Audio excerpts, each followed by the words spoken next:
Over the course of our evolution, our brain system has been built from the ground up, meaning that each part, from the very simple to the very complex, is connected and influential to the parts that come later. As it stands, a simplified model of the modern human brain is divided into three parts: the R complex, the limbic system, and finally the neocortex. This video will discuss what can happen when our three brains disagree with each other, which can result in what is called cognitive dissonance, or the state of having inconsistent thoughts, beliefs, or attitudes, especially as relating to behavioral decisions, aka habits. And we'll also discuss solutions about how to avoid this, but first we should explain each part. Sometimes known as the reptilian brain, the R complex is the oldest of the three parts and is responsible for our basic animal operations: movement, breathing, circulation, hunger, and reproduction, etc. It is also concerned with the fight or flight reflex, social dominance, and territory. The consequences of the R complex are almost completely automatic and unconscious, and they're also very resistant to change. Sometimes known as the mammalian brain, the limbic system is in the middle and is responsible for emotions, memory formation, and long-term memory. It connects events with feelings and controls hormones and temperature. Similar to the R complex, it is very automatic and unconscious, but it is more malleable, which will be important later. The main thing to remember is the emotions. The limbic system is active when we are scared, angry, frustrated, happy, and so on. This is its important function. Lastly, sometimes known as the rational brain, the neocortex is the most recent to have evolved and is responsible for logical thought, speech, and writing. As one would expect, it takes up the most space in our skull. The neocortex is what separates primates, for example, from horses or cows. It allows for advanced planning and social interaction. It enables decision-making, purposeful behavior, and has specialized areas that process received information from our senses. Unlike the two earlier parts, the neocortex operates very consciously and is extremely dynamic. Its operations change dramatically as we grow and learn. With this understanding, we can look at when and why the three brains disagree with each other and the consequences of those circumstances. When everything is going smoothly, the three parts of the brain seem to agree and work together.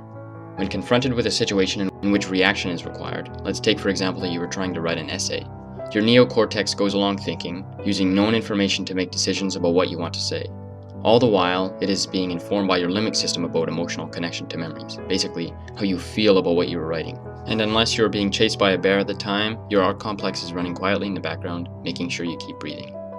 In this scenario, you probably feel very little stress, and your head is probably quite quiet, as in, you understand what you were doing and why you were doing it. The problem is, things don't always run smoothly. Consider this situation. It is a new year and you have sworn off chocolate. You manage to avoid it for a few days, but one day you go into work and it is a co-worker's birthday. So someone has brought in chocolate for everyone to celebrate, and you just can't resist, so you eat the chocolate. Even though you know the processed sugar and fat negatively affects your health and will contribute to weight gain, tooth decay, etc. All the bad things about chocolate. So why do we eat the chocolate? Because our limbic system knows, from memory, that it will taste good and make us feel happy.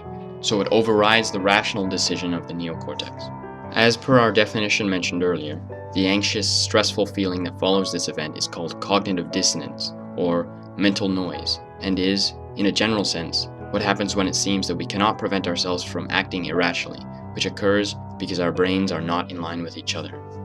So how do we stop this from happening? Well, there are a number of techniques and strategies, a few of which I will highlight now. As each of us knows, having the information isn't enough to stop us from doing what we cognitively know we shouldn't do. The important thing is that we also need to feel, emotionally, that we shouldn't do it. We must align the neocortex with the limbic system. This is a challenging thing to do, especially when we are trying to change a well-learned behavioral habit, like smoking. One thing that can help is to improve your emotional intelligence, which will help you control the way in which your limbic system interacts with your rational cognition. This is done, more or less, by watching your emotions and understanding where they come from. I will expand on the topic of emotional intelligence in a later video. Another thing to be done is just to force behavior that is compliant with your thought, which will be very difficult in the beginning, but over time it will create a new habit, one which is aligned. On the topic of habit, I recommend the book The Power of Habit by Charles Duhigg. In a similar way that you can change physical habits, there is also the method of forcing positive emotion. Essentially, the fake it till you make it strategy, where you pretend to feel happy about your cognitive choice, to say, not eat the chocolate, and you can reassign a positive value, so that over time, when you choose not to eat the chocolate, that will make you feel happy.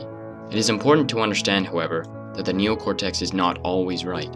In fact, because decision-making is based on known information, If the information is flawed, then you would be better off acting based on the output of your limbic system. This is why it is essential to find a balance, and to try your best to act on information that is as unbiased and objective in relation to the circumstances as possible. To give an example, our neocortex may tell us, based on the teachings of, let's say, an extremist leader, that we could survive longer and create more children if we killed our neighbor and stole his food. But our limbic system would inform us of the negative emotion connected to murder.